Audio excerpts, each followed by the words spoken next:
Okay, fantastic. I can see you. Good evening, everybody. Good morning, good afternoon, depending on where you can hear us from. Welcome to Tenalytics Community Engagement Event for the month of February. We're so happy that you've taken out time to be here this evening. It's evening where I am in this part of the world, and wherever you are, welcome and welcome again. It's going to be a fantastic and a wonderful engagement. You know how we do it at Analytics. Back to back, we ensure that we are consistently and steadily giving value. So for that, I want to say welcome. It's Friday here, and we want to say thank you for joining us for this immersive experience. Now, at this juncture, I would like to know where you're joining us from, okay? We want to know where you're joining us from right now. And I would like you to use the comment section. Just put in your location where you are joining us from. Put in the location where you're joining us from. So I'm going to call it out and recognize where we are having our alumni members and students joining us from. Please put in the comment section. Shay joining from Lagos, Asaba. Put in the comment section, where are you joining us from right now? I can see some folks in the UK. You are here. Put in the comment section.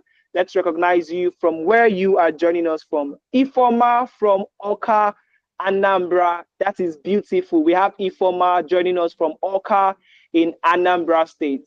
I can see Arafat. Arafat is joining us from Lagos, from the city of Lagos. What about you, Mika Nnam? What about you, Ibrahim Bilkis? What about you, Nana Kwame? Hilda, where are you joining us from? Shobon Wale, where are you joining us from? We'd like to know where you are joining us from. So please, Anastasia, where are you joining from? Deborah, where are you joining from? Akinyele, if you can, please make use of the comment section and let us know where you are joining us from. Okay, I can see Imam Mika Jumbo say she's joining from Lagos, Nigeria.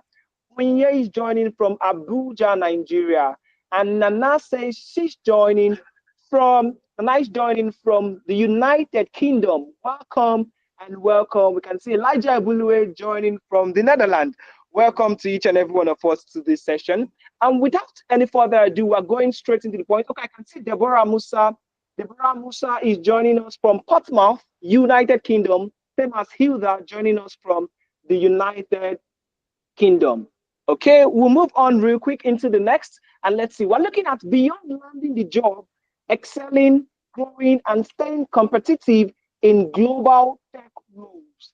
We are exploring the theme beyond landing the job, excelling, growing, and staying competitive in global tech roles. And this is what we'll be looking into throughout the course of this discussion with our amazing guests. You've heard our first voice, and very soon again, you will still hear our voice. Can we move on? Let's get going.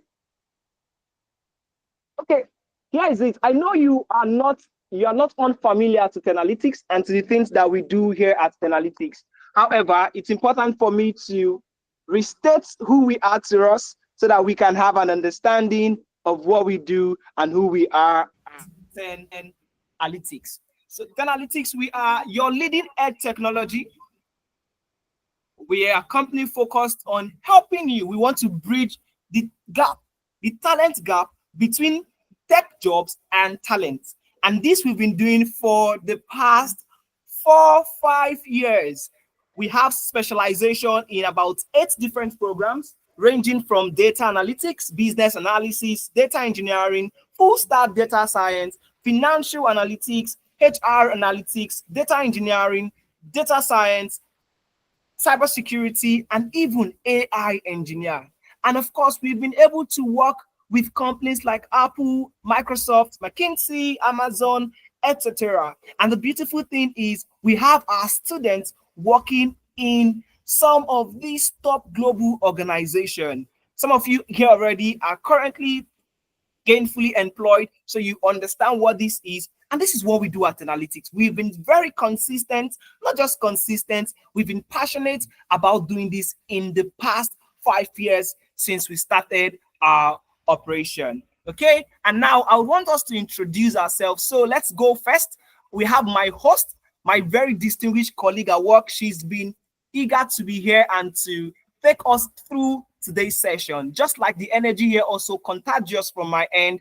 And I would like Arafat Oseni, who is the host for today's event, to kindly introduce herself, and then microphone will pass back. Thank you. Over to you. Right. Thank you so much, Shay. Thank you so much, everyone, for joining us. We're going to have an amazing time, I promise you. We were here last month with Rafiat, and it was indeed a very eventful and wonderful event. My name is Arafat Oseni, and I am the community manager at Analytics.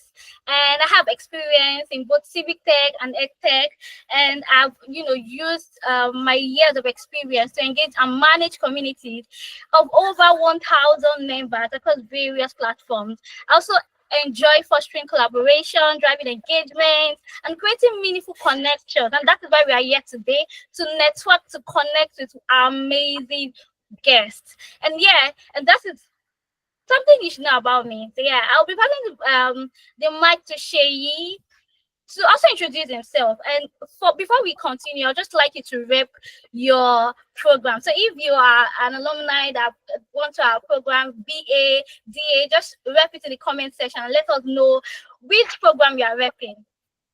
So I know Elijah is here. Elijah is going to type BA somewhere. Yeah, so Nana Kwame, you can also type the program you're repping in the chat box. So let's go. Over to you, Sheyi.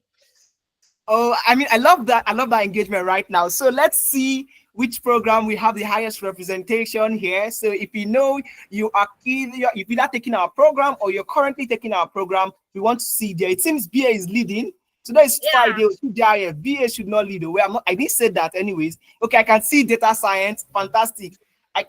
Udochi says she can't hear. Please, can you hear me? Alpha said HR. Yes. Ibrahim says full stack data science. For Ugechi, you can hear. If you don't mind, Ugechi, would you like to exit the meet and then join again so you can hear properly? Okay, Ugechi, try leave the meeting and then join again.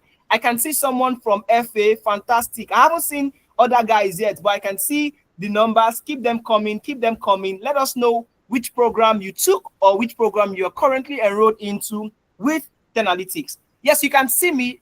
You can see me. My name is Oluwase Yodebode. But you know one thing, I fall in love when people call me Significant Sheyi, and that is because I have come to embrace that name. I am a versatile corporate event host, and I am an astute moderator. I have been working as a professional in this field since 2021, and I had the opportunity to work across various industries, ranging from tech to academics, to government, to edtech, with civil societies, non-governmental organizations, non-profits, as they may call it, SMEs, amongst many others. And one thing is, I stand as a voice to be identified with. And here at Analytics, I am one of the fantastic guys on the sales team, and we do great stuff together. So this evening here, we are going to have something very, very amazing. I can see that BA is leading.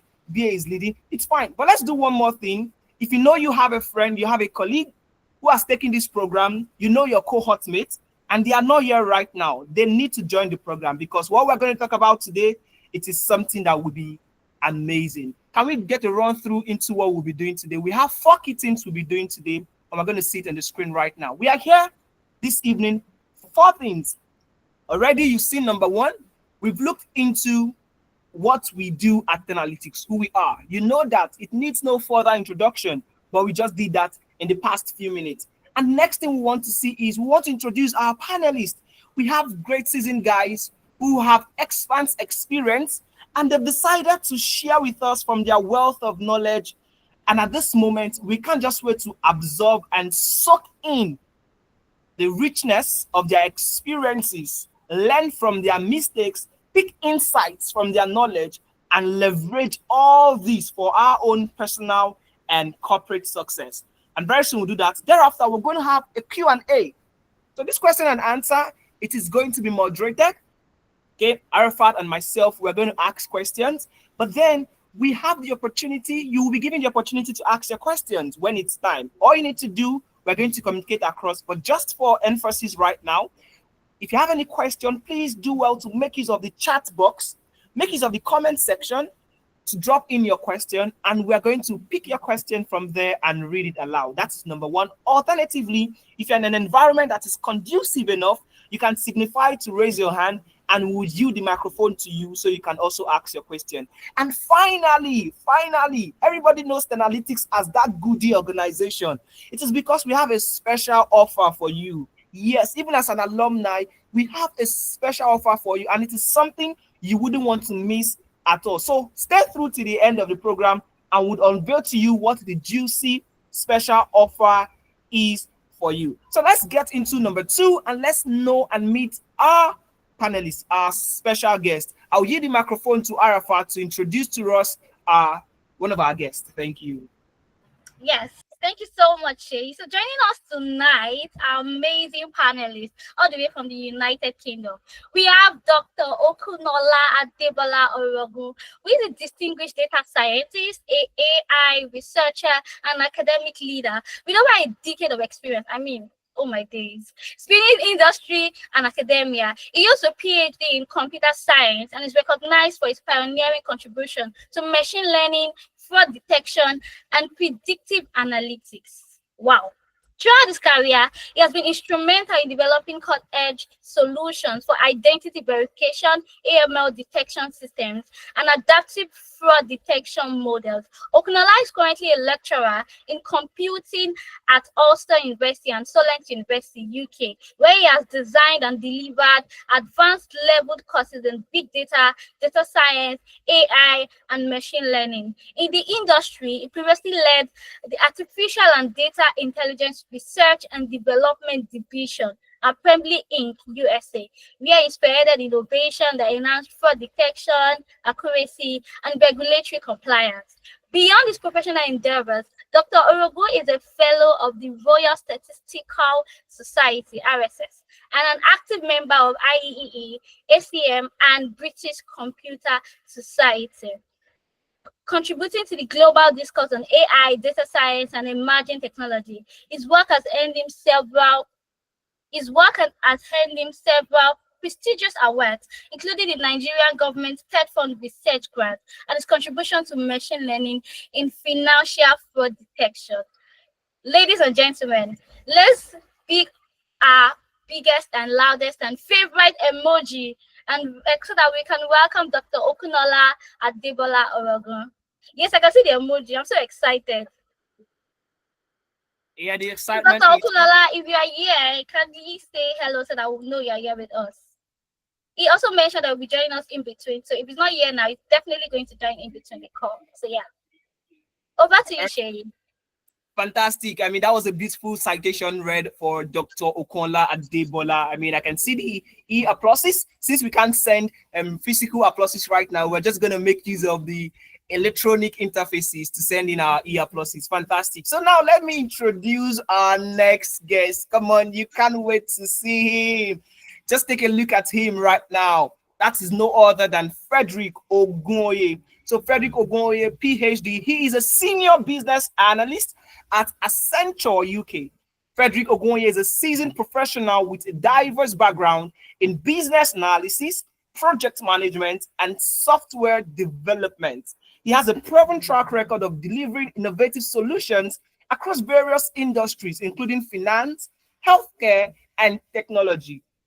Frederick is adept in bridging the gap between technical teams and business stakeholders, ensuring seamless communication and project success.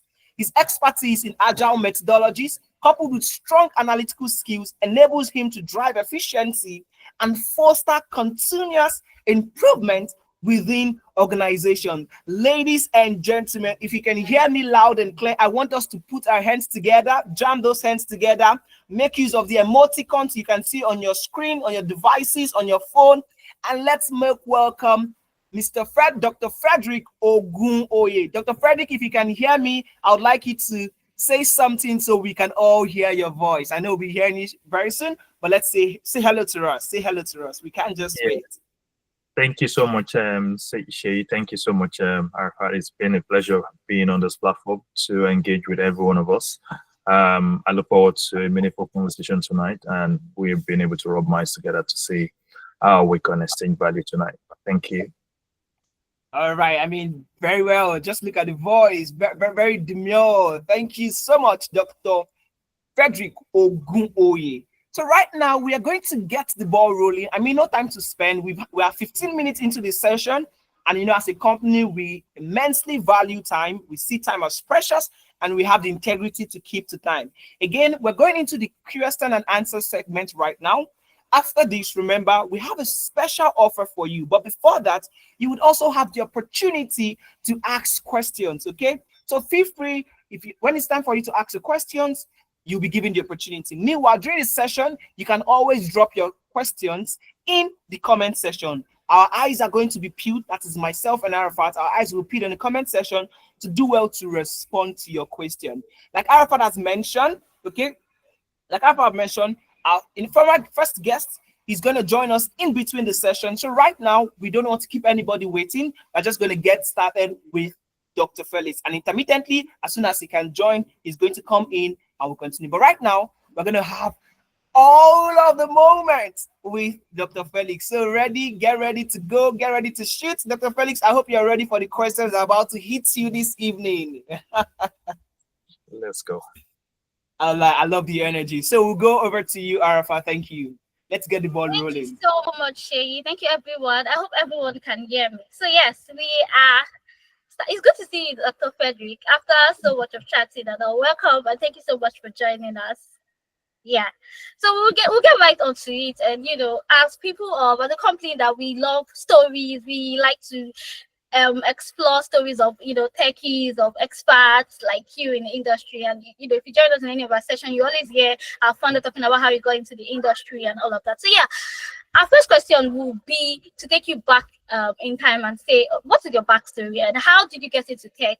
And what was your experience like getting your first tech job? Okay, good question. Well, that's an interesting episode. Let me just put some background context here. I think my early career days were in Nigeria, my schooling and the likes.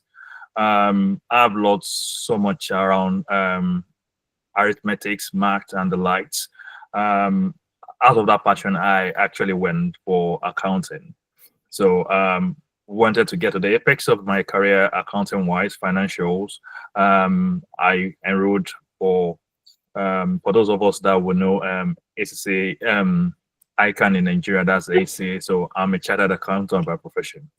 But yeah, I was doing more of the front side of things, doing the front end of things, interacting with the softwares and doing my financial reporting. But I think it got to a point I was really bored. I really wanted to get into the logic that drove what I was putting in the front end. So because I felt there was a time, well, I'm not saying there's no value within those accountants or chartered accountant or in the finances, but I wanted to get to a point where I could be a contribution to the innovation behind the products chunked out to the market at any point in time. And I think I was in between that and for quite some time. But I think the striking turning point for me that really gave me that firm footing was when I came to realize that I can't be switching in between. I just needed to settle in and was when COVID broke out. And I think I was in the UK at that time and everything, it looks as if all work was going to stop. But that was the boom of where IT took over the landscape within the way we work. Take, for example, it was really a struggle to have a virtual meeting like we're currently having this crowd on the call. But since the turn of COVID, things changed massively. And I think that's really, though I was in and out doing the financial, trying to switch in between IT, but I just felt, yeah, I think I've had enough. I think there's a lot of innovation that will be chunked out within the next couple of years. So the earlier you tap into that space, the more sustainable and the more fulfilling for me to build a career around that space. So I think for me, that was the climax of me making that firm decision and say, yeah, I think I'm on the right path, because you're in between different professions, doing a lot of accounting work, doing a lot of IT related work as a side of passion thing. But for me to now say, yeah, I want to take this up as a career, and given all what I've done with a lot of IT gurus, building software, giving them my depth of financial understanding and building those, why can't I also be part of those that will be creating those innovations? And I think that was what has landed me to where I am today, and being able to contribute at the international landscape within the UK, and not just only the UK, but also building softwares that are being utilized across EU. So now, not so software that is going to be impacting just UK as a market, but also impacting several countries within the European Union, and potentially also extending across the entire globe. So that is where we can't say the names of those that build, but when I see the product out there being utilized, it gives me that outstanding fulfillment because it's addressing a need. And I think I want to be at that point all the time to be able to be a solution to the needs that are out there using technology. So I think I'll stop there for now. Yeah, thank you so much, Dr. Frederick. That was, really going back in memory lane, and it's good to hear your experience. I think our alumni are very excited to know that, it's just like them. You literally start from somewhere, and then you are somewhere today. So it's good to hear that backtrack of, go back in memory and know. So the next question would be to ask you about, looking at your experience and your line of, coming from Nigeria to now being a senior business analyst at Accenture. How would you say, how can you say one can build a strong professional brand that will attract recruiters and hiring managers? I mean, we have alumni that are just starting up in their career. We have alumni that, they did something related to what the study we done in our program, and they are just, going into the job market. So how would you say, what would you say is the right way to build a strong professional brand that attracts recruiters and hiring managers? Thank you. I think this will be my personal perspective, and it's not necessarily needs, but this is for my own experience. I think from where we come from, I'm not discrediting anything, and I think it's good. And like some of you will see, I have a PhD, I have a doctorate. I'm not shy away of it, but I don't call it out there. Sometimes I just put it out on LinkedIn and just like, okay, let me make a good use of it in there. But most times, even you won't, if we're conversing, you hardly know that I'm even a doctor by any chance. But one thing what I'm trying to drive out is that we've placed so much emphasis on certification as against having depth of experiences. So in most instances, if I could rewind the hand of clock, I would advise most people starting their career, well, depending on the age bracket you find yourself, but if you still have some good age to yourself, I will highly recommend for most people to start with internship. Most especially if you're looking to come to this part of the world, the advanced part of the world, majorly around the fact that the emphasis are not placed on the certifications you hold. Well, they could give you some plus, but ultimately being able to is to get your hand dirty and to be able to demonstrate that you can provide solutions. That's why most places we able to attain or get into, we can only get into the experience role because they don't have the time to train us for internship. But if you have some good time and you think you still have young ones to just coming into the tech industry and the likes, I'll say, yeah, I'm not discrediting you going to university. I'm not discrediting, but like my place of work now, what they do, they send you to university and you're still making your work. So you spend 4 days in the university, but you spend 4 days working, but the Friday you are at the university. So by the end of the 3 years, you will have gotten 3 years experience and you will have gotten a degree. So, and in most instances, those set of people tend to rise faster. However, that doesn't disbar those of us wanting to do a career switch. If you want to do a career switch and you want to come into the tech industry, the key thing I always tell people is to ask, what is your passion? Do you have passion for it? Because at times, depending on where you're coming in, it may be daunting and it may need you to upskill yourself very quick. And like I will tell some people when they ask me for that one kind of advice, I say, yeah, I want to recommend you going to university to go and do any certification to come to tech. No.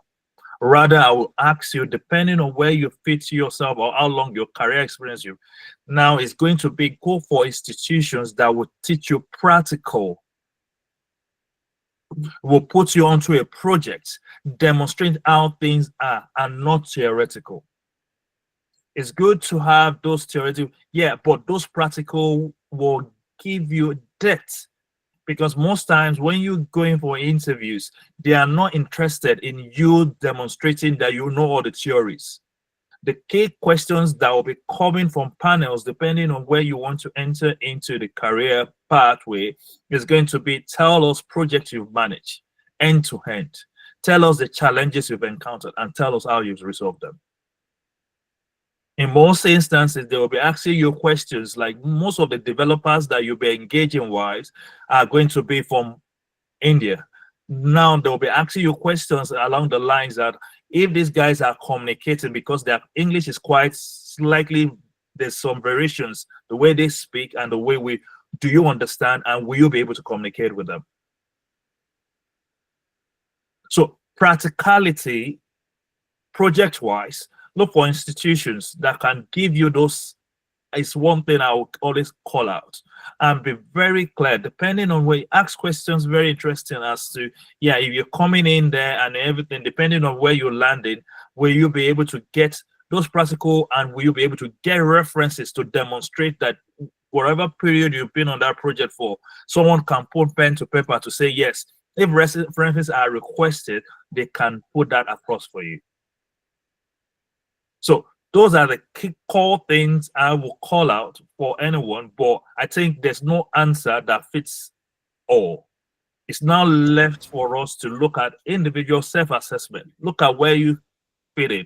What have you done over the years? How can you transition?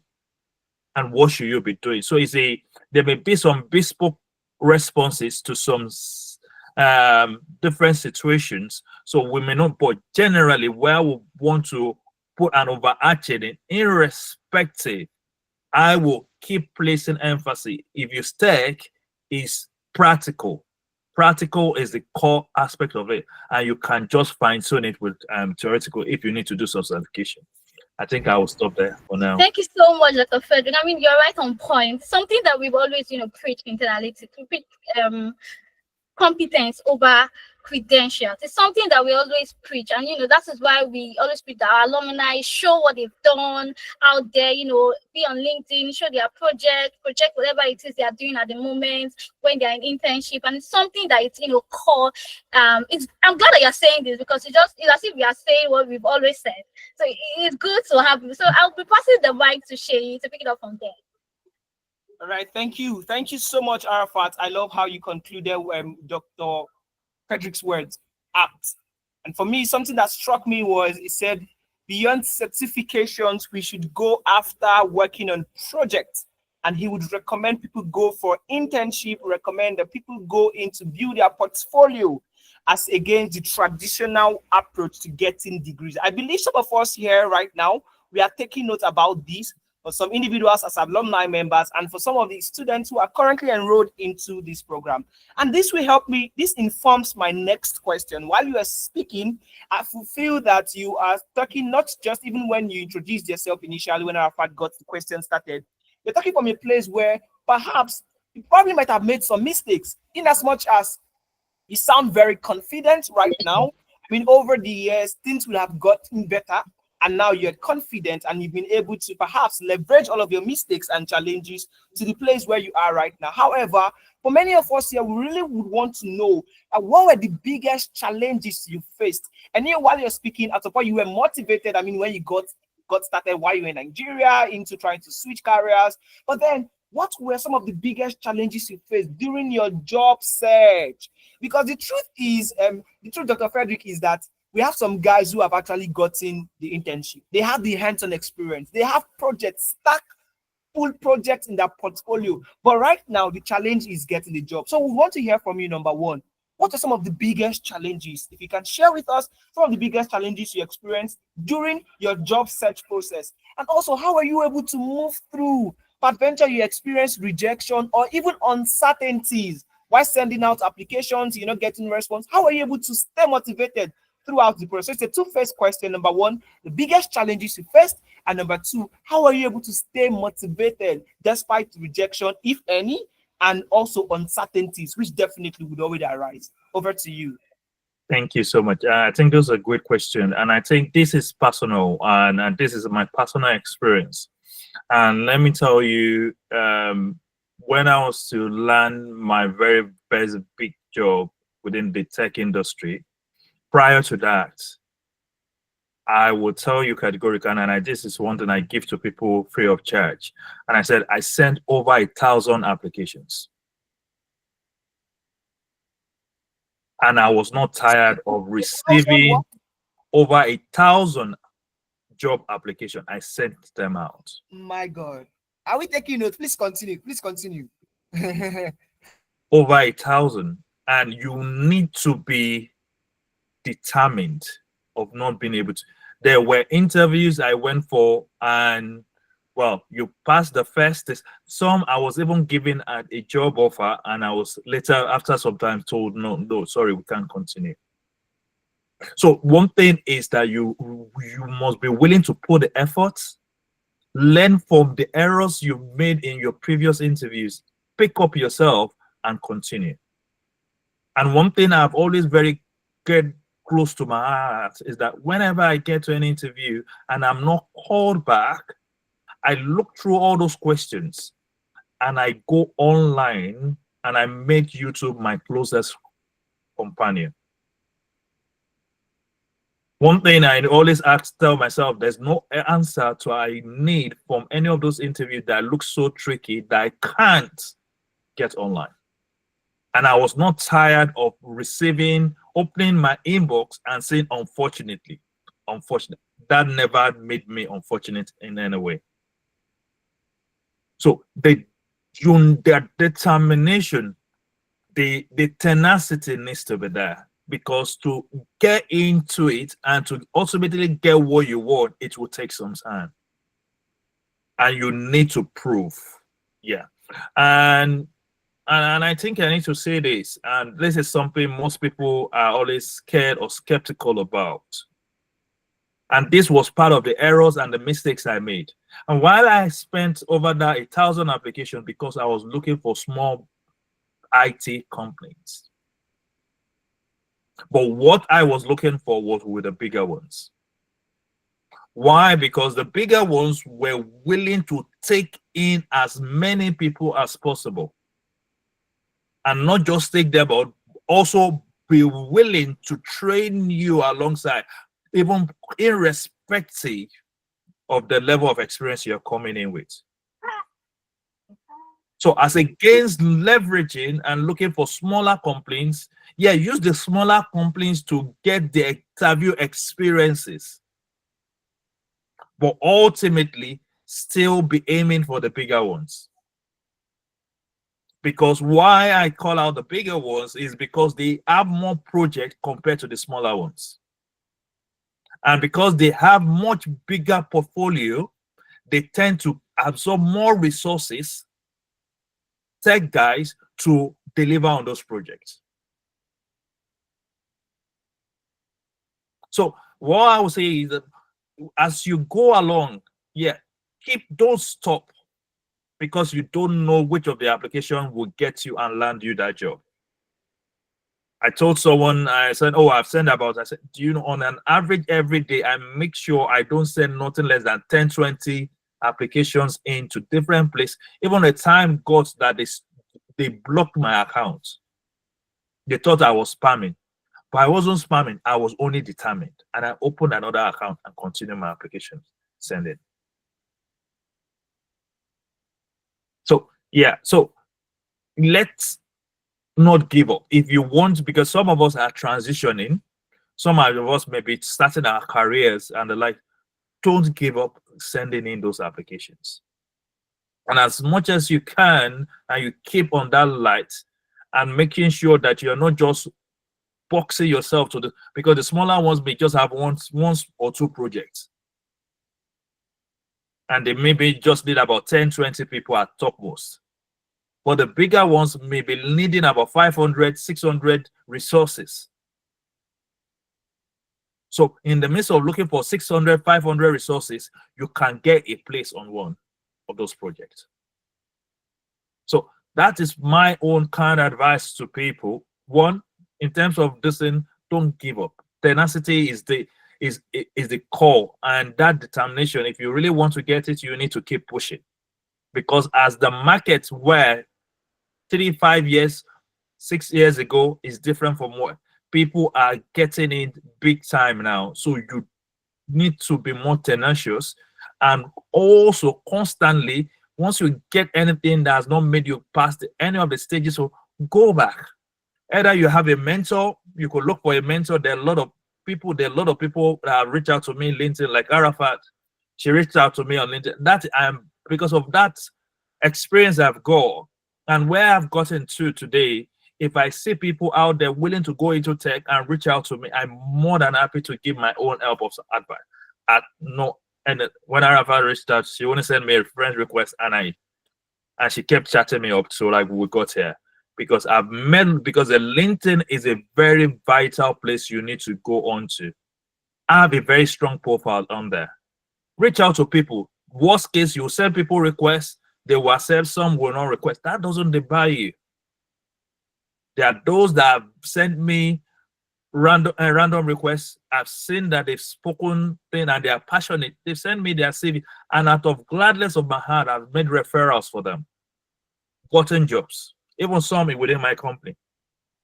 I know them from nowhere. I know them by seeing their CV. I see that these people are going somewhere. They can really get what they did. They've put in the effort. They've developed themselves over time, and their CV is in a very good place. I send it off to the company to them to make. I have no influence on anything, but one thing I could do is that I will put in a referral for you there, and trust God for the very best for yourself. So make sure your LinkedIn profile is strong. Reach out to people, speak to people. When I was getting some interviews, if I would have any interview with any company, I look for people in that working in that place. I go to their profile, look at anyone I could. Okay, for the whites, it may be a little bit tricky to get and to penetrate to them. If I see someone that is of my race or my color, reach out to them, send them a request, send them a chat. Some respond, some don't. That doesn't debar you. So, but those that respond, hopefully you can get something out of them. They can give you one or two nuggets for you to look for and pep yourself when you're going for the interview at that place, because they've been there, they know how things work. And some, if they have an open heart, they can make referrals for you. They can even send you some jobs. And one thing to always call out very critical, the more stronger your profile is on LinkedIn, a lot of recruiters will be reaching out to you. I know how many recruiters that reach out to me on a daily basis. I turn down a lot of job offers because I'm just not interested. And some, when they reach out to me, I tell them this is what I'm expecting. If you can't make this offer to me, sorry, I'm not interested. And I don't want you to waste my time, and I don't want to waste theirs too. So that is the positioning you get yourself. You don't necessarily need to wait till you get a job before you get that, but make sure you constantly update. If you've gotten something wrong, go online, go on YouTube, ask. There's a lot of AI tools now. Go and ask questions. Get that answers in and use that to demonstrate when you get on your next interview. Because interviews may not come that frequently, but those ones that come, try to make the best use of it. Because that may ultimately push you to you landing that job you're actually aspiring for. So I will stop there. And I hope I've been able to put one or two lights that could help one or two of us. Wow. I mean, I can see people are putting their hands together because that makes so much sense, and that really drove home the point. Yes. You agree with me, right? Please put those hands together. I know. At some point in time, I picked so many things while you were speaking, but it felt the more I wrote some catchy words and some sentences that made an impression on me, which I also believe would make some impression on everybody listening, the more I kept writing them, the more you kept saying some other thing that will say, okay, I think it's this one. I think this is actually the Eureka moment. Oh, this is it. And that for us tells us that you have been able to go through this, first of all, from staggering 1,000 application. No. You see, the other time we're in a session with one other fantastic person, and just like yourself, the guts, the tenacity, the resilience. It's so much. And I think for everybody listening right now, whether as alumni members, as community members right now, this is passing a message here that it is the person who doesn't give up that eventually gets to win. You only win in a race you are participating in. So meaning if you do not give up, your chances of winning are higher than it is. And right now, just take a look at what he said. He said something which I was like, this is not a big flex. You mentioned, so now you get job offers and then you just go through it and some of them you turn it down. So it has now become from being turned down to being the one turning down. And I mean, just look at the circle of life, and that is beautiful. If you agree with me that this session has been amazing, while we're still waiting for Dr. Okonla, it has been amazing so far. Please put your hands together. Put your hands together. Let's keep it up. And again, remember, you have the opportunity to ask your questions, okay? So you can put your questions now in the comment section. Arafat and myself will keep our eyes peeled there so we can ask him all of these questions. So I'm just going to touch briefly something you've mentioned, but this time around, I would want you to corroborate some of the words you've said, and that has to do with networking.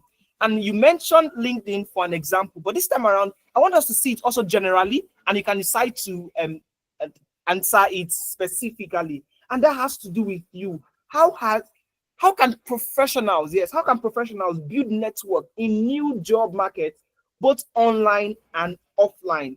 And what do you think about networking generally? You can check his profile, of course. You can always see his profile, Ogechi. His profile is just his name. You see there, Frederick Oladapo Ogunye, Frederick Ogunye rather, PhD. You see his profile. And you can also see that on the group chat that brought you into today's session. So back to you, Dr. Frederick.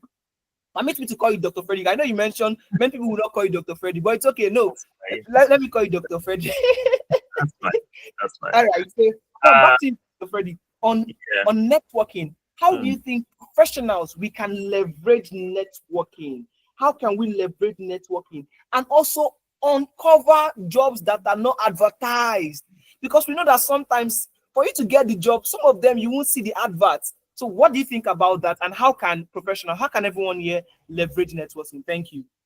Yeah, I think it's both online and in person, depending on where you find yourself. Some of us may be privileged to go for conferences and the likes. Make one or two. You don't necessarily need to make 1,000 contacts in one day, but make them steadily. So one thing I want to call out in here is that when you networking online, most especially have a very robust LinkedIn profile. But when you're trying to send requests out, try to target tech recruiters.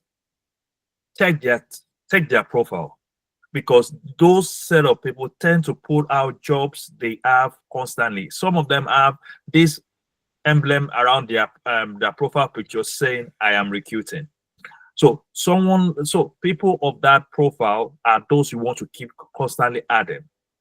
And if there's any complaint that is of key interest to you, go to their LinkedIn page, go through everybody working there. Look at those that you think, start from the easy pathway first. Look for those of your same color first. Send them request. So now, and the question, you can now be looking gradually and now be sending other set of people requests. But if you have a company in there that you think, oh, I'm looking to work in there. I love this company. I love what they stand for. I love their brand, their image. Then look into getting people in there and try to have as many of them on there, because some of them, most especially their recruiters in that place, will always be putting job out in there. And also, as you like, if I'm in a group like this on this call, for example, I will be networking with Arafat and Shei himself and saying, let's build up a network. Even those, I think there are about 48 people on this call. This is where your network starts. If you don't have any, at least whether you like it or not, you've met me today. You've add someone into your network. And from myself, from anyone else on this call, you will gradually be extending. But one thing is that you need to be conscious of it. At least on a daily basis, I think I get 2, 3, 4 people send me requests. I don't decline any of them. whether they are but one thing, before I accept your request, I'll just go through your profile page and just say, okay, is it what may accept it? But ultimately, it may not be now. You may need it later. I just say so. There's no request that's ever come my way that I've ever declined. So, but one thing is that when I'm going through LinkedIn, also I just look at, okay, let me add 1 or 2 people to my network, and it keeps growing by the day. It was one day we were doing that, and someone went to there, said, "Oh, you have over," I say, almost close to 2,000. I said, I've lost count. I will just accept it, and I will just accept it. So now try to. So now, if you now have a core area of where you are keen and interested in pursuing a career on, maybe data science, business analyst, and the likes, try, if you can afford it, try to go for 1 or 2 conferences in a year. It could be within your region there. It could be within those in the UK, in the Netherlands, or anywhere part of the world. There are always communities in there. Try to attend their conference in person if you can. And the interesting thing is that most of these conferences are not expensive because they want people to attend as much as a network. You listen to people, you meet 1 or 2 people, and you add them. So, but when you are asking to network with people, make sure you add them into your LinkedIn profile. Don't just ask for people's phone number and email addresses. No, add them, because some people, you can't be bombarding people with text messages or messages. But once you put something, once you connect through LinkedIn, if you put anything up there, it will always be flashing on that person's profile, and your name will keep resonating on that person's. Oh yeah, we met at that guy is doing fantastic. Or even if you say, write a very nice thing and says, oh, I'm looking for a job offer and everything, and I would really appreciate if everyone in my life can help me reshare with your contacts. I've seen people put up something like that on LinkedIn, and you'll see thousands of people resharing that post, because now they've not contacted them in all of their network via phone, they've not contacted them via email, they've not called them, but they put in a request, an appealing message, and their CV on LinkedIn, and add a very little request of all their contacts. Please, if you don't mind, can you help reshare with all your contacts? Maybe one of the recruiters can pick it up, and some people have gotten their job that way. So creativity is the key. So when you engage and you need to be crafty about it. You need to be creative about it. And also on LinkedIn, always monitor how things are done in there. And if you pick 1 or 2 examples, you love this person, the way he's gone about putting in a message and he's trying to look for a job and the likes, put something out there and replicate yourself. There's no offense, there's no copyright. As long as you've written it yourself and you put it in there and you've replicated what someone has done, yeah, do your CV very well, put it out there, and people will pick it and they will contact you. And it's not restricted any part of the world. If it's into technology, you could be picked up anywhere if you have that right set of skills. Let me tell you, skills-wise for tech is limited. And companies are looking for some rare skills out there, irrespective of where you are. There are some jobs that are done remotely, even in Africa, and they are paid in dollars and paid in pounds or Canadians dollars. So you could be in the comfort of your living room and be earning your money without even stepping out. I give you a typical example. I work remotely. Within the 4 comfort, I go to my office when I feel like. So likewise, there are some companies that are open to remote working, and they are open to remote any part of the world. So they could recruit you even in Africa over there. You have the right settings, you are very techy and everything, and you're remunerated easy peasy. So don't let us restrict. There's no restriction anywhere, but let's embrace this more and more. And once you get those right one or two contacts in there. I can only say the sky is the starting point. And I think, yeah, let me stop here again, so I not push too much on our time. Thank you.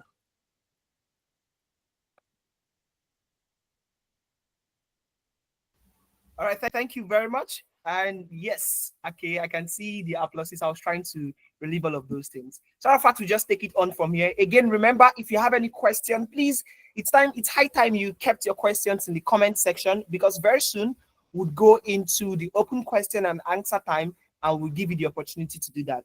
Over to the amazing, I like to call her amazing Arafat, because she really is amazing. Over to you, Arafat. Thank you so much, Shay. Thank you so much, Dr. Frederick. I mean, I've been listening to you all along, and it's been amazing to actually connect with you and hear you speak, because it's coming from a place of experience, a place of knowledge, and it's something to definitely note. And I'm glad that you mentioned that we connected on LinkedIn. It was quite. I was doing like bomb message, and I was like, oh, Dr. Frederick, let me connect. And when I got that response, I'm like, oh, this is amazing. This is good to have people that actually want to connect with people genuinely. And it's something that we recommend for our alumni. Don't restrict yourself, regardless of anyone out there. Make that connection, send that message, like Dr. Frederick said. So the next question would be, you've been talking about you working remotely, working from home, and to just pick from that. It would just be to ask if there are, in some ways, cultural or workplace expectation that tech professionals should be aware of, especially in UK, where you're working. Are there some cultural work expectations, things to do, things to not to do, things to opt for, something like that? And just like two in one question, I know you're talking about LinkedIn, you're talking about if there are also other resources and tools or networks that you would recommend to anyone that is out there looking to get their first proper job. Of course, LinkedIn is topmost on the list. If there are other tools or resources that you think you can also add that to the question. Thank you. Yeah, I think what I would say is, in terms of culture wise, different companies have their own different approaches. And I will say, don't really hold yourself back culture wise, because to be honest, when I came into the UK, the culture in Africa is totally different from the UK, and it's totally wild aside. Let me give you a typical. I think one very very fundamental mistake I did, and yeah, is that culture wise in Nigeria, well, I'm also a Nigerian. We say sir, we say ma, but here in the UK you can't call people sir and ma. Yeah, you call them by their first name. It took me time to adjust, but now I have, because sir on his own is a title, and is a knighted title given by the Queen or the King of United Kingdom. So if someone has not been knighted, you can't call the person a sir. It's an insult to that individual. But those things, there are one or two things also, like the way a company will do is ours, or the way my company would do theirs, or some companies are not yet 100% open. Some could still say, yeah, you need to always be coming in every day. Some are open, you can do 100% remote. Some could be hybrid. But one thing is that in the culture side of things, I don't think we should hold ourselves back on anything. When you get in there, you will be taught, you will be trained. There are some that will be just so obvious to you, like socializing, and is a standard thing they do. I myself, I'm not 100% of that social, but I needed to get used to it, because when my team are going out for a drink or for a chat or for a meal, I need to join them, because that's the social side of working. So it's not all about you doing your day-to-day work.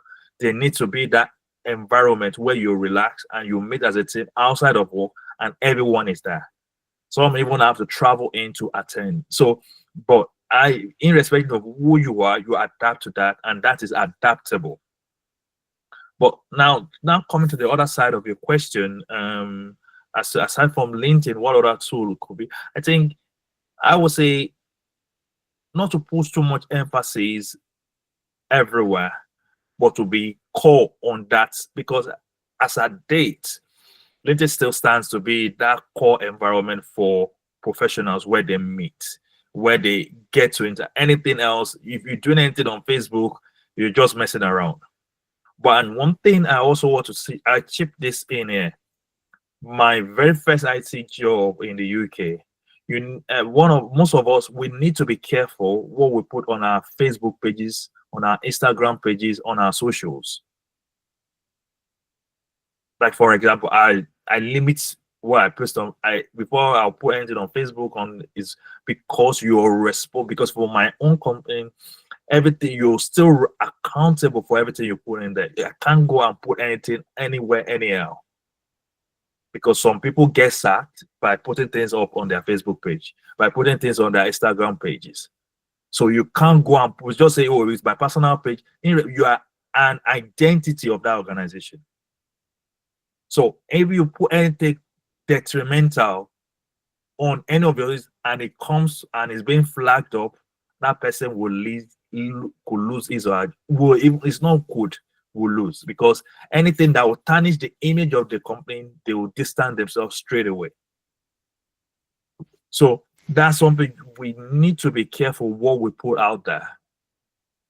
So, and this is where I'm trying to come back to. We need to control what we put on. Don't everything that you see, you just share and you reshare and you reshare everywhere. Let me give you a typical example. My very first IT job in the UK, not knowing I've passed all the interview. I met with the CEO and everything. They were at the point, it's now the final stage for me to meet with the HR, and she made a very, very interesting remark. She said, we went on your Facebook page and we were impressed with what we saw there. That you were putting out motivational quotes. And I said, and she said she read through everything and she was happy that because it motivated her. So assuming I've gone in and never, because it's never written anywhere that Facebook page, Instagram pages were part of what you will check. Because when they put your name on Google, every of your profile, your identity everywhere will come out. So they will want to know what sort of individual they are entrusting some key.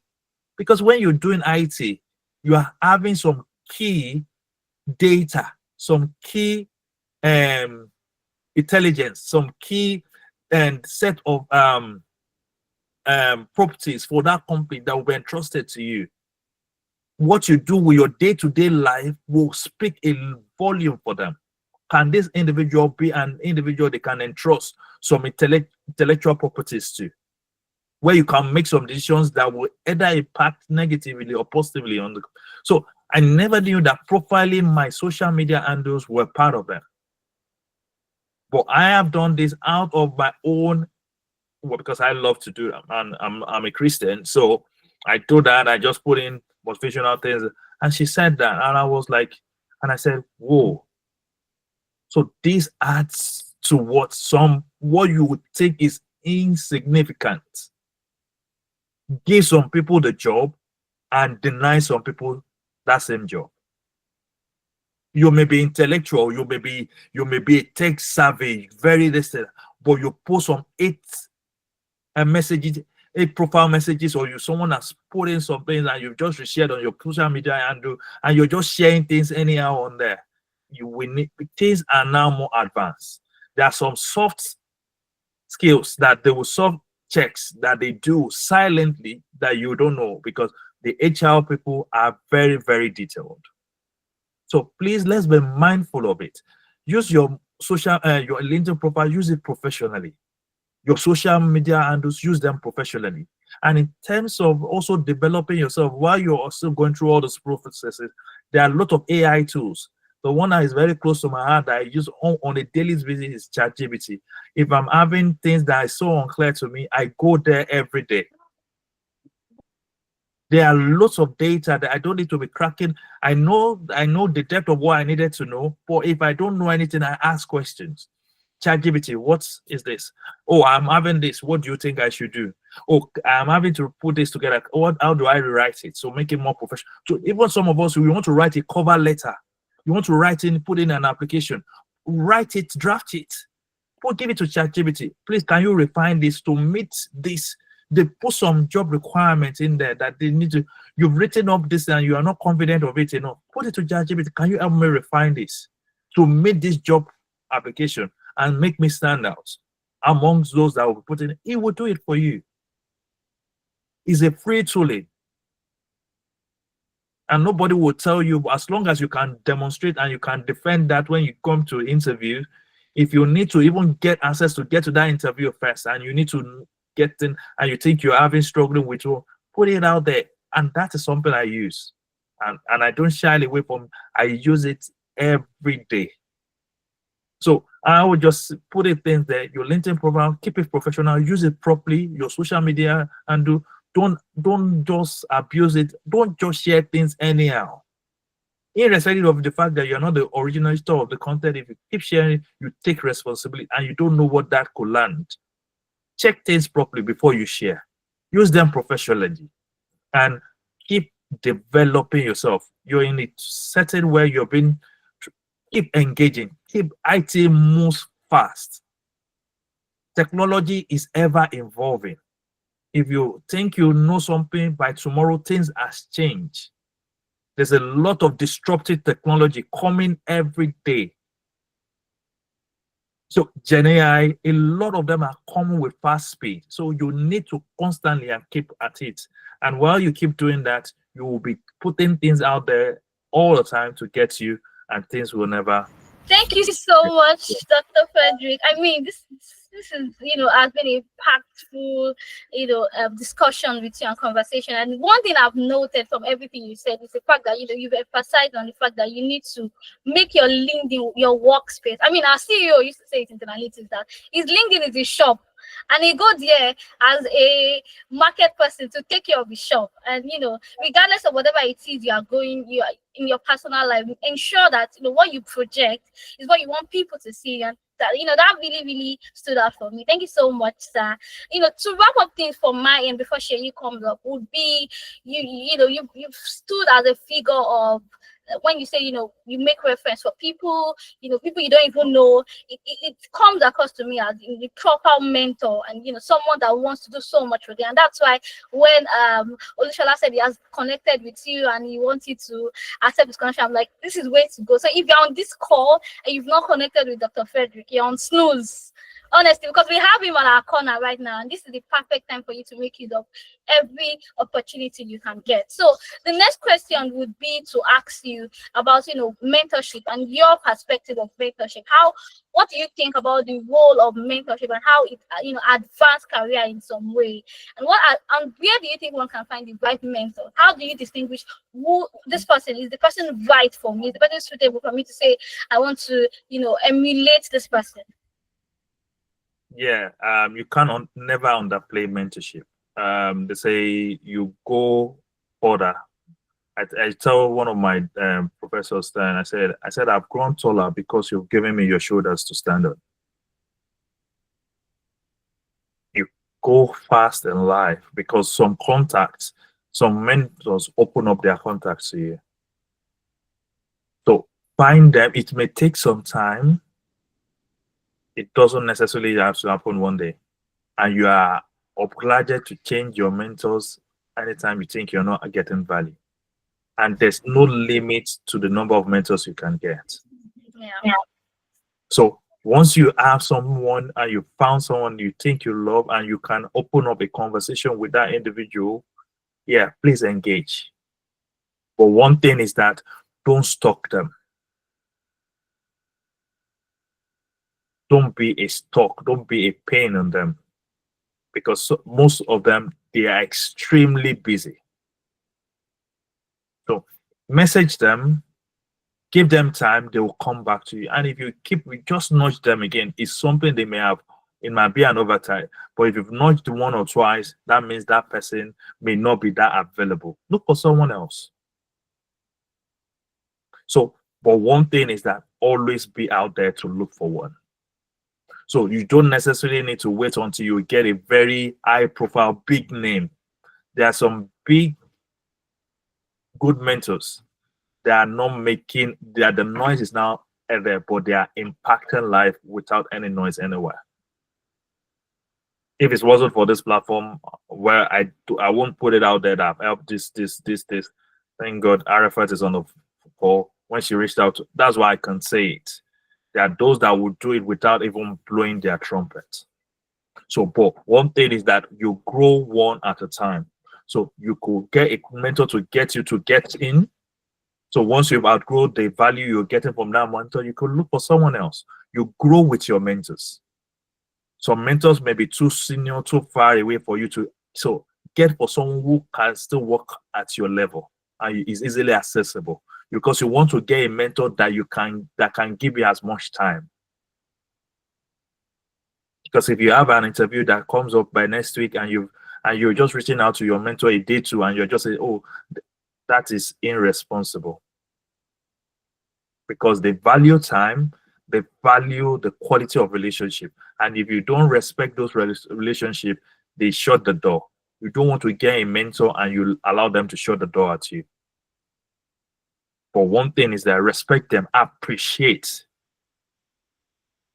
Because most mentors, not all of them is all about financial understanding. They are just giving back as a service.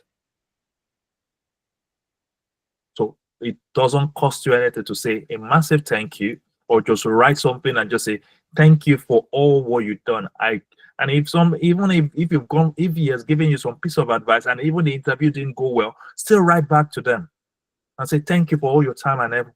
Though I didn't get it, but I appreciate it. I will be using that learning in my next set of engagements. So it's not all the time, all the piece of advice or everything is that comes the way you expect. But anyone that has spent their time to give you one or two days, appreciate them. I'm not saying appreciating, I have to send, no. Like an LinkedIn now, you just write a very short message there and send it to them. That goes a long way for them, and it makes a lasting impression of what they've done for you in their hearts. So that is something, don't, please, as much as possible, you may not get a mentor by the first day, but always go for it all the time. Ask that question. Once someone is giving you some interaction and just, oh, you're looking to give, oh, do you mind, hope you don't mind mentoring me and everything. Yeah. But if you have a mentor, don't just go, you spring the person one month. By the time you're springing the person again, using after 1 year again. That is not relationship. Nothing stops you once a month. Even if you don't need any piece of advice. Oh, hi, Arafat, how are you doing? I just checking on you. Hope you had a wonderful weekend and everything. Enjoy the rest of your week. Thanks for what you did for me the last couple of weeks. I really appreciated them. Thank you. Just short, simple answer. Yeah. You may not pick the person again maybe in the next 2 months because you don't really need any piece of advice or anything to, yeah. And the interesting piece is that if anything interesting comes their way, you may be the first person they will ping and just say, oh, there's this opening. Why don't you consider it? I think you, from what you've told me so far and from what I've seen in your CV, I think you'll be a good fit. And if you would want to do 1 or 2 pep with me, yeah, I can schedule about 30 minutes or 15 minutes to just talk you one or two things. Yeah. Some could just be CV review they will do for you and just say, move this, change this and there, and send it off. I think your CV is in a good place here. Even if you've done all those and everything and it's still not coming your way, still appreciate them, because you don't know when things will turn around. Because it's out of their wealth of experience they put forward to helping succeed. Yeah. Thank you so much, Dr. Frederick, for that. I mean, it's always nice hearing from you and listening to you. And at this junction, talking about being unavailable, I just want to mention that it's so sad that Dr. Oknola will not be able to join us. I just got a message that he had an engagement, and that's why we can't have him. So, Dr. Frederick, so sorry for taking all your time, and it's great to actually have you here. We can listen to you all day. I mean, we can always listen to you all day. And Rebecca is also saying in the comment section that thank God I didn't miss this session. Rebecca, thank God also that we did not miss this session, and we are glad to always, to have someone like Dr. Frederick come and share opinions about that. So I'll hand over to Shay to round up this section of Q&A so that we can open the floor and get questions. So please send in your questions in the comment section, and don't forget that you should not leave because we have something special to announce at the end of the session. So yeah, over to you, Shay. All right, fantastic, Arafat. Taking cue from you, just like Rebecca said, thank God I didn't miss this session. I can see Olushola Oyinlola saying, I am enlightened. Thanks, Dr. Frederick. Okay, now I'm just going to go in because I could still ask several questions. But remember when we started, I'd mentioned that we'll try as much as we can to keep time. And from the look of things right now, we have barely 19 minutes to end this session. So at the moment, I'll ask Dr. Frederick a question, after which I'm going to take 4 questions from the audience. So the first 4 people, you get the opportunity to ask your questions. Please, if you need to type now, kindly use the comment section, while if you need to raise your hand, be at alert as soon as the window is open. So Dr. Frederick, here is one thing that we've experienced now, and that has to do with upskilling, for professionals to upskill and also to balance work at the same time. We know how evolving the tech space is. And so for some people who are studying right now, they have challenges with balancing it with work. I mean, they go out there probably running a shift, everybody having goals. I want to get into this, get into that. And now they need to upskill. Why for some other individuals who are working at the moment, they also need to upskill. And we know working alone on itself comes with diverse challenges. So my question for you is, how can professionals identify skill gap, number one, and strategically upskill while balancing work or while doing job hunting? I would like you to capture your thoughts in less than 90 seconds concerning this. Thank you. Okay. So just to be very clear, upskilling doesn't mean you're going to get certification. So if you're upskilling, you can upskill yourself by even just reading some electronic materials. So most of the time we think is about upskilling is that we have to get a certification to demonstrate that we're skilled. That is not it. You're reading, asking ChatGPT some areas, like some gray areas you're not in clear of, and getting that response and digesting them and being able to use them, you've upskilled yourself. So, but there may be 2 different perspectives. It may be upskilling so that you want to get a job. That's a different approach. But if you're currently on the job, upskilling doesn't necessarily need to be up, but there may be some certification you may need. In most places when you're working and you're working alongside, some companies give you some time for training. So try to make use of the time. And but those are that working but open to get into the job of the tech, it's going to get tough, but you may need to sacrifice sometimes. Everything good that comes our way has a price. So you must be willing to pay the price. I think I'll stop there. All right, thank you. You must be willing to pay the price. Like the popular axiom says, it talks about you must pay the price to get the prize. Pay the price to get the prize. So right now, we want to ask questions. Okay, if you know you have questions, it is time for you to ask those questions. I saw a question earlier in the comment section. I'm just going to say it, although Frederick had responded to it already, where he mentioned the person, Charles, asked the question. He said, "Sir, how do you deal with the feeling of not knowing enough to even apply for the job in the first place?" I think you mentioned that already while responding to the question. I don't know if you have any other thoughts you would want to add to that briefly. Sir, how do you deal with the feeling of not knowing enough to even apply for the job in the first place?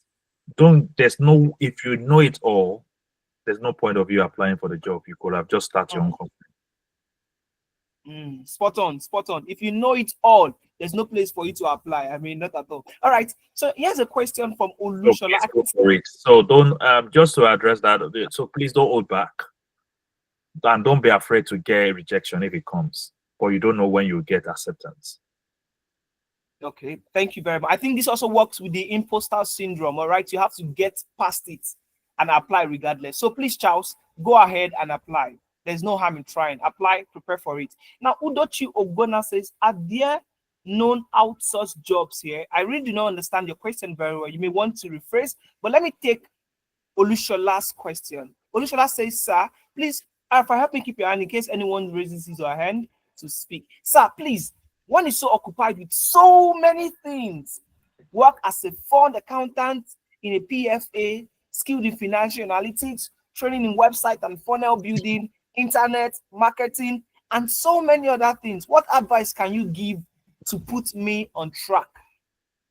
I don't know if you got the question or you want me to read it Yeah, again. yeah, I think I do. I think you need to sit down and do a self-reflection, do a self-assessment. What is your core area of interest?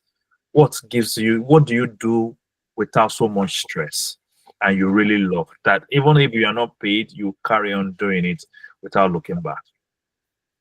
So from that, you can now narrow down as to what you really want to do because you can't do it all. You need to specialize. But that doesn't mean you don't need to, you could still have expertise in other areas, but you need to have a core, a center where you know that if they take this core out, others will be irrelevant. So, and that core is what needs to keep you. So don't do so much. There's so much, the tech industry is so huge that nobody can do it everything. If it's website development you want to go into, yeah, go into website. If it's software development you want to do, if it's data, yeah. So just pick an area and try to go strengthen it. All right, thank you very much. I hope you got that. Olushola. Okay, do we have any further questions?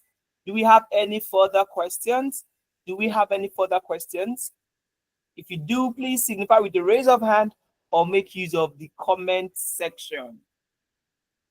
Okay, we're going to open this window for the next 3 minutes and thereafter I'll move in. Okay, your hand is lowered already. Any question? It's question time. Olga wants to still ask a question. Okay, Olga, if you're in an environment that is conducive for you to speak, please go ahead and unmute yourself to speak. Thank you. All right. Good evening, everyone. My question is, I was introduced to Tenalytics sometimes in 2023. I got a job, then my job was so kind of demandful and it's a field work that I travel around the States, though I live in Nigeria. But along the line, I couldn't finish up with my capstone. And again, I had issues with my laptop. Though I've gotten another laptop, but what I'm driving at is I studied accounting, and that was why I went for financial analytics. Currently in Nigeria, most of the jobs I see, they are more of, okay, you must be a chartered accountant and either ACCA or ICANN.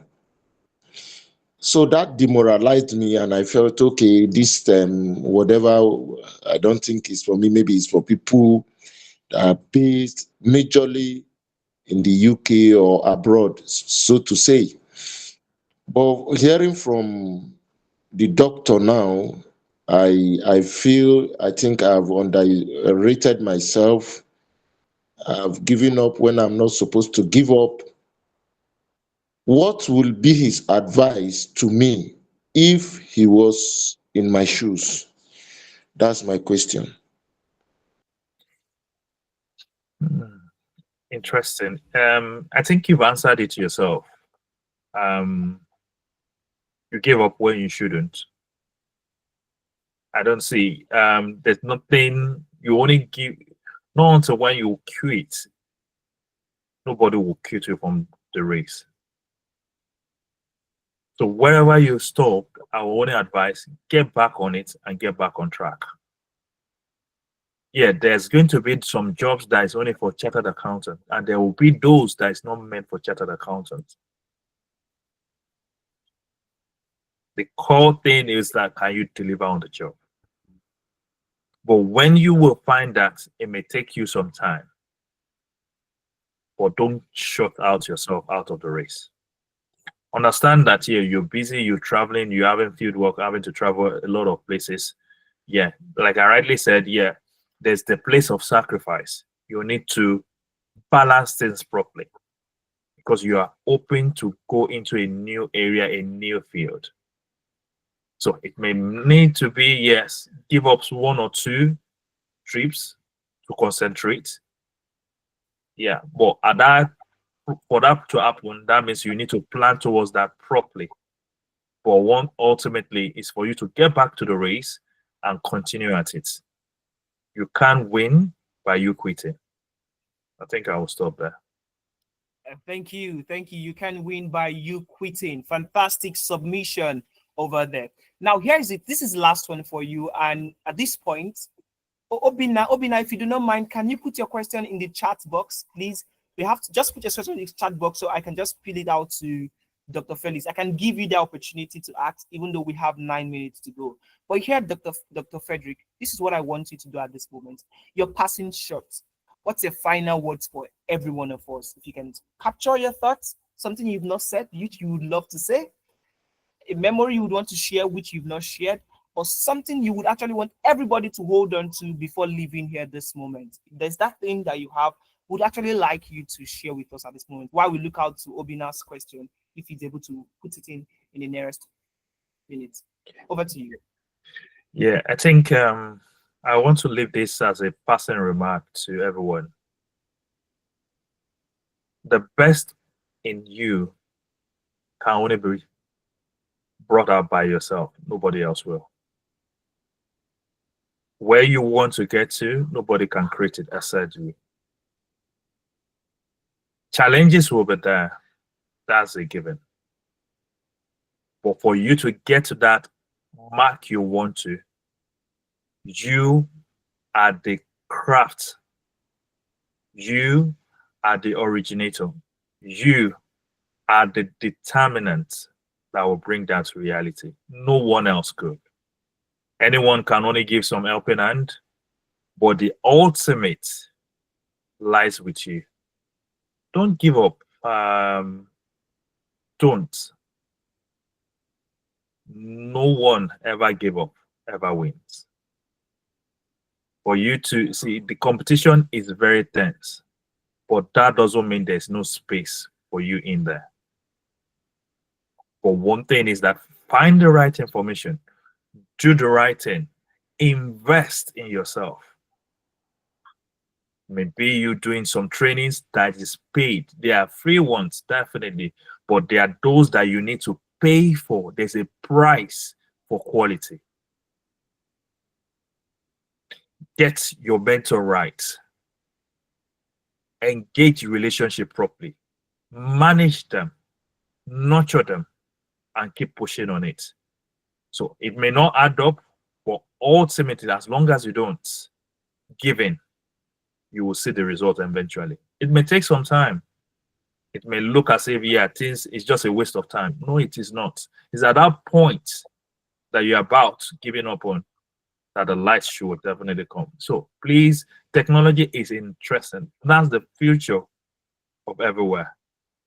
All industry, you are not restricted to any industry. Once you are in a tech side of things, you drive everything without people seeing you. But ultimately, you get fulfillment if you want to really find yourself in it. So I will keep advising. I will leave this with you. Please keep going at it. And ultimately, once you're determined, you will be seeing the results soonest that you ever least expected. Thank you. All right, thank you very much. And ladies and gentlemen, joining us from different parts of the world, if you agree with me that today's session has been insightful, you'd agree with me it has been one of beautiful storytelling, sharing about challenges, sharing about experiences and expertise. I would like you to keep those hands jamming. I would like us to put our hands together for Frederick Oladapo Ogunoye. Thank you. Keep those hands together. I mean, this is what we can do. Like Arafat earlier mentioned, we are very grateful that we are having him here. And despite the fact that Dr. Okonla couldn't join us due to exigent reasons, Dr. Felix has been here to help us put these things in place very well. I can see Obina's question. He's saying, I wanted to ask if you were to reset your career 10 years back, what would you change and what would you keep? What would you change and what would you keep? I believe he has responded to that. But for the sake of me giving you the opportunity, Dr. Felix, if you can do this in 45 seconds, just head on. What would you change and what would you keep? I would really appreciate that so we can bring this session to a wrap. Thank you. 45 seconds. I will give you this answer Agbani Darego gave when she was asked the same question before she became the Miss Universe. And the same question you've just asked. If she was to change anything, what would she change about her past? Nothing. And that's the same answer I was telling you, nothing. If I take a single day out of the past, I won't be sitting on the seat today and I won't be speaking to you. God has orchestrated everything, and I have been determined myself, working in line with what God has in plan for me and what He beats in my heart every single day to get. So what I am today is a summation of everything without removing both the challenges, both the ups and downs, is a summation of who I am today. So for me to take out any from the past, I will not, and I will never take anything out of it. Thank you. Wow. Well, I think this is one of the most humbling responses to this question, and it really captures the essence of authenticity and of your person. Thank you very much. Thank you. Thank you. I could see so many reactions when you gave your responses, and I believe it resonates well with everyone. So thank you so much. We are sending you all of our love. We're sending you all of our hearty cheers. Dr. Frederick, thank you for spending our time this Friday evening to be of value, of immense value with us. So right about now, we'll be moving on to the next session. Thank you, Dr. Frederick. Of course, we're going to keep in touch with you and we'll take it behind doors here. So let's move on real quick. We have our time fast spent. Thank you so much, Dr. Frederick. I know you don't want to be called Dr. Frederick, but thank you. Thank you. No worries. All right. You're my pleasure. Okay, Bye, everyone. let's go on into this. Hope it has been an amazing time. We're going to the last part and we're going to wrap this off in a jiffy. We earlier talked about the special offer that we have for us. And this time around, Tenalytics has decided that for all of our alumni, we want to ensure they are amazing. We want to ensure that we see what you are doing. We see the effort you are putting in, and we'll ensure we are able to, as much as possible, appreciate you. And so that is why we have this referral for you. And the beautiful part of it is, for some of you are getting to know this for the first time, while for some others, you are just getting to get the new information. I mean, the latest update about this. So before now, for all of our students and alumni, you get the opportunity to receive a referral bonus when you introduce someone to take any of our programs. Out of the 8 programs we offer, if you bring someone in, you get a referral bonus. And before now, it used to be $30, £30, or depending on your currency in such denominations. But now Tenalytics has said this time around, we want to do better, and we've decided to up it. And now you get to earn $40 for any referral that you get to make. Now, I'm going to shock us with a staggering statistics, and that is the fact that we have seen through data that we've analyzed, that some of our students, good number of them, come in through referrals. And that means there's something we are doing very well, that you, our alumni member, you see it and you value it so much that you refer other people to us. We've realized that there are things we are doing well that yourself as a student, you are introducing us to other people because you also want them to benefit and you want them to do greatly. And this is why we are letting you know that we celebrate you, we see what you are doing. And hey, you know what? Ask yourself this question right about now. Who is that person that you know who needs to take this program? As we end this session this evening or morning or afternoon, wherever you are, ask yourself this question. Who is the person that you know, that I know, that needs to take this program? Now, when you hear those persons, it could be your colleague, it could be a family member, it could be a relative, either at home or in the diaspora. Reach out to them. On the community group chat where you belong to right now, you're going to see this flyer that you can see being projected. Share it across to them. It's also here on Google Meet. It's also going to be in the community. Share it across to someone you know. And guess what? Tenalytics is going to reward you for each successful referral. And the beautiful thing is, the more you refer people, the more you earn. I mean, the more your chances of earning. All you need to do, tell them about Tenalytics. We'll take it up on there and get them registered. Look through the terms and conditions and start referring today. We really, really can't wait to see us build other success stories, just like we are building yours, just as we built yours, and just as our aim is to ensure we're able to close the gap between tech jobs and tech talent, of people of the Black community and people of the African descent. It's been an amazing experience so far, and as co-host for as my distinguished host, the amazing Arafat, we want to thank each and every one of you for the time that you have spent so far learning, soaking it in, and of course to our distinguished guest who eventually would go solo today, Dr. Frederick. Thank you, everybody. Arafat, we just love to hear your pretty voice. I mean, your voice is very beautiful. We'd love to hear your voice even as we begin to bring this session to a close. I can see the audience, everybody is glued to their screen, and the attendance has been picked and nobody is deciding to leave. So Arafat, let's hear your voice even as we bring this session to a close. Over to Yes, you. right. Thank you so much, Shay. Thank you everyone for staying to the end. You know how we do this? We do this every month. It's a monthly community engagement. Last month we were able to bring Rafiat, an HR analyst, to come and talk to us about what recruiters want and all of that. In December, we were able to bring amazing people like Abim Bola. And it's part of what we do. But before you go, I want you to, put this at the back of your mind. Dr. Frederick, I've talked about, having good mentorship, having interview prep and all of that. And I just want to, in our own way of, reminding you that you have us at the corner of your, right at the back of your mind. We are always here to help you with your interview prep session. So I want you to put in the comment section, have you ever booked an interview prep with analytics, or do you know how to book an interview prep with analytics? So yes or no. Let's have it in the comment section. Yes or no.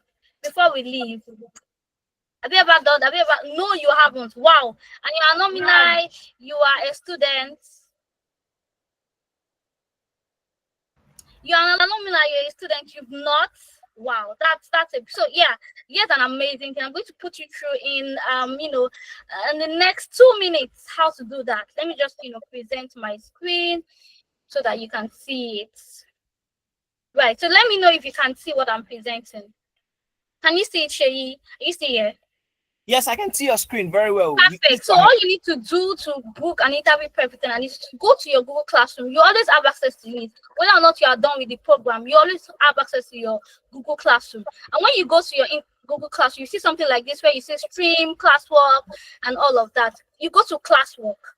And on that classwork, you see important materials. And you go down, you see book an interview prep session. And when you click on it, you see select a date and time. And you click on it. It takes you to, I hope you can still see my screen, Shay. Yes, please. Yes, please. Your screen. Perfect. So it takes you to where you can book a date. So when you go back in February, we are going to a new month tomorrow, or wherever it is you're joining us for. February is already booked. We have several people that are already booked, and we are done with February. But in March, there are also people that have booked session, but there are few spaces left. For example, if I go to on 5th of March and I check the time, we have 19:30, that's 7:30, we have 8 o'clock, and I want to book one for 7:30. When I click on it, it takes me next, and all you have to do is to click on your name, email, name the role you applied for, share the job description, and provide the company name, and then you schedule an event. That's all you need to do to book an interview prep. And you can always reach out to the admin in the WhatsApp community if you are finding it difficult to do that. But yeah, let me know if you understand, and if you're going to do, and you're going to, you promise that you're going to book your next interview prep with us. Let me know so that I will go back and tell my colleagues and my bosses that I've taught you something new today, and for those of us that haven't before. Yes, so let me see. Yes, no, I'm going to book my next interview prep. Yes, it has to be yes. So yes or yes. Yes or yes. Yes, perfect. Yes, perfect. So yeah, to this end, we've come to the end of Ifama said yes. Perfect. Oluwafunmi says yes. Nice. To this end, we've come to the end of this month's analytics community engagement. If you've been here from the beginning to this point and you've enjoyed yourself, please click on your favorite emoji at this point in time. So I'll know that, we've done something amazing today. And don't forget to network with Dr. Frederick on LinkedIn so that we can, go back to him and say we have our alumni that have networked with you. Kindly accept them and, keep the community growing, keep the community blooming. We'll see you next time and same time next time. Yeah, we're going to communicate the date, the time, and everything. Okay. Oh, perfect. So we're going to do that. We're going to do just that. Don't worry, we're going to do just that. Shay, last words before we wrap it up and say good night to our amazing people, wherever it is you're joining us from. I've had a good time tonight. I mean, I've had a nice time. I've heard from Dr. Frederick. I've gotten questions, and it's just an happy moment to know that as a community we are blossoming and we are right here at the corner. Don't forget that if you have a question, if you have an inquiry, if you want to book an interview prep, you can always DM the admin. I'm really one sending you messages, so you can always DM me in the WhatsApp community, and I'm right at your corner. And we'll also be sharing the recording of this session for those that missed, or you want to go back to it to catch a bit of what Dr. Frederick has said. We share it within the community. Shay, let's wrap up. We're done. All right, thank you very much, amazing Arafat. It's been a delight, I must tell you, doing this with you, and the energy so far has been super amazing. We want to thank every one of you. We can't thank you enough. And importantly, even as you go out, to put to good use everything you've learned in the course of the learning. So please do well to put to good use everything you've learned. Connect. You can see some of the links already shared on the chat box. Just do well to send in connections and keep the communication, keep the networking ongoing. You are made for more. And remember one thing we'd always say at Analytics, it always seems impossible until it is done. And to this end, we want to see you next time. Information will be communicated. Same time, we as State Analytics, your favorite and your premier EdTech solutions. Till we come your way again, do have a fantastic evening, a beautiful morning, or an amazing afternoon. TGIF, bye for now. My name remains Significant Shay. And my name remains Arafat Hussein. Happy New Month in advance, everyone. Cheers. Bye.